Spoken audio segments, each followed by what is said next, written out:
خبر شامل کرتے ہیں لاہور سے۔ جہانگیر ترین کا استحکام پاکستان پارٹی کا اعلان، پی ٹی آئی کے 100 سے زائد اراکین شامل۔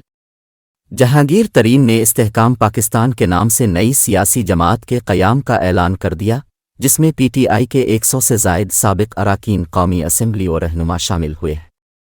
علیم خان کی رہائش گاہ پر ممبران کو دیے گئے عشائیے میں جہانگیر ترین نے نئی جماعت کے نام کا اعلان کیا۔ پارٹی کے قیام میں علیم خان نے بھی اہم کردار ادا کیا ہے۔ پی ٹی آئی کے 100 کے قریب سابق اراکین قومی و صوبائی اسمبلی نے جہانگیر ترین کی قیادت پر اعتماد کا اظہار کرتے ہوئے نئی جماعت میں شمولیت اختیار کی۔ شمولیت کرنے والوں میں سابق گورنر سندھ عمران اسماعیل، سابق وفاقی وزیر برائے بحری امور علی زیدی، سابق وفاقی وزیر عامر کیانی، فردوس عاشق اوان، محمود مولوی، فیاض الحسن چوہان، مراد راس اور جے پرکاش نے شمولیت کا اعلان کیا۔